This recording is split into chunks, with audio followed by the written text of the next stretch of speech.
Hi friends, आज मैं आपको दुष्ट सौतेली परी बहनों की एक कहानी बताने वाली हूँ। तो चलिए देखते हैं।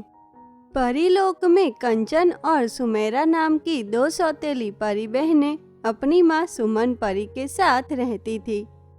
सुमन परी परीलोक की रानी थी। वह दिल की बहुत ही अच्छी थी। सुमन परी हमेशा परीलोक में हर जरूरतमंद परी की मदद करती थी। लेकिन वहीं दूसरी तरफ सुमन परी की दोनों बेटियां कंचन परी और सुमेरा परी बहुत ही दुष्ट थी। वह हमेशा सिर्फ और सिर्फ अपने बारे में ही सोचती थी। वहीं सुमन परी की जगह परीलोक की रानी बनने के लिए उसकी दोनों बेटियां हमेशा एक दूसरे के साथ बहुत ही लड़ाई करती थी। तभी एक दिन अचानक से दोनों बहनें एक साथ महल के एक गुप्त कमरे में मिलती हैं और उसी समय कंचन परी सुमेरा परी से कहती हैं, सुन सुमेरा, हम दोनों परीलोक की रानी बनने के लिए हमेशा एक दूसरे से लड़ाई करती हैं। सुमेरा, तुझे भी पता है कि हम दोनों सौतेली बहनें हैं, इसीलिए हमारे बीच प्यार तो कभी नहीं आएगा। लेकिन अगर हम दोनों ऐसे ही लड़ते रहें तो माँ परीलोक का सारा कीमती खजाना उन परियों पे न्योछावर कर देंगी। फिर तो हमारे हाथ में कुछ भी नहीं आएगा। इसीलिए मेरे पास एक प्लान है, अगर तू कहे तो मैं तुझे बताऊं। हाँ बोल कंचन, वैसे भी आज पहली बार तूने अक्लमंडी की बात की है। तू सही बोल रही है।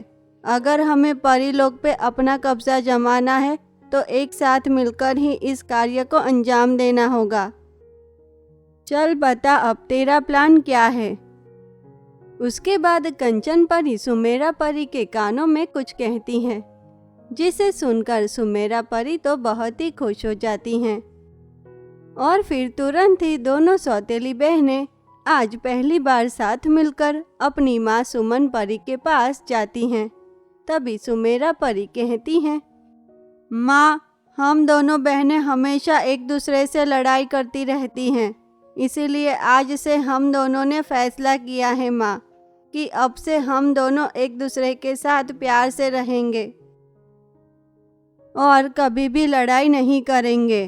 इसीलिए माँ, चलो आज हम तीनों मिलकर परीलोक की पास वाली पहाड़ी पे जाते हैं। वहाँ बैठकर हम तीनों खूब सारी बातें और मस्ती करेंगे। वहीं सुमन परी तो अपनी दोनों बेटियों को ऐसे एक साथ प्यार से रहता देख बहुत ही खुश हो जाती हैं। वहाँ तो तुरंत ही अपनी दोनों बेटियों के साथ उस पहाड़ी पे जाने के लिए तैयार हो जाती हैं। और फिर कुछ ही समय में तीनों उस पहाड़ी पे जाने के लिए निकल जाती हैं। वहीं पहाड़ी पे पहुंचकर कंचन परी और सुमेरा परी सुमन परी को एक बहुत ही ऊंची पहाड़ी के किनारे पे ले जाकर खड़ा कर देती हैं। तभी सुमेरा परी अपनी माँ से कहती हैं, माँ, आपको क्या लगा कि हम यहाँ आपके साथ बातें करने आए हैं? नहीं नहीं माँ, बिल्कुल नहीं। और हाँ माँ, हम दोनों बहनें नहीं, एक दूसरे की दुश्मन हैं, इसीलिए हम कभी भी एक साथ नहीं होने वाले। अभी तो माँ हमें आपको रास्ते से हटाना था, इसीलिए हम एक साथ हैं, ताकि आपके बाद हम पूरे परीलोक पे अपना कब्जा जमा सके, समझी? चलिए चलिए माँ, अपनी आखिरी सांस ले लीजिए। अब आपका जाने का समय आ गया है। जाइए, बहुत जी लिया अब आपने और बहुत सेवा कर ली सभी परियों की। अब चैन की सांस मरिए।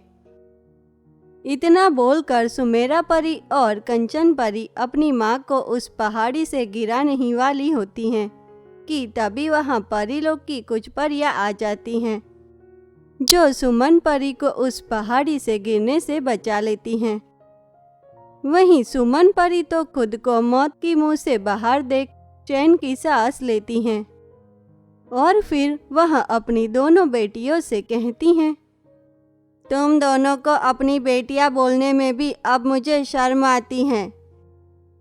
तुम दोनों ने परीलोक पे कब्जा जमाने के लालच में अपनी माँ को ही मारने की कोशिश की, लेकिन ये देखो मैं बच गई, क्योंकि मैं इतने सालों से इन परियों की मदद कर रही थी, जिसकी वजह से आज उन्होंने ही मुझे मौत की मुंह से बाहर निकाला।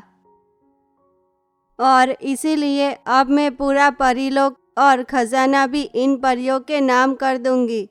तुम दोनों के लिए अब मेरे परीलोक में या महल में कोई जगह नहीं है।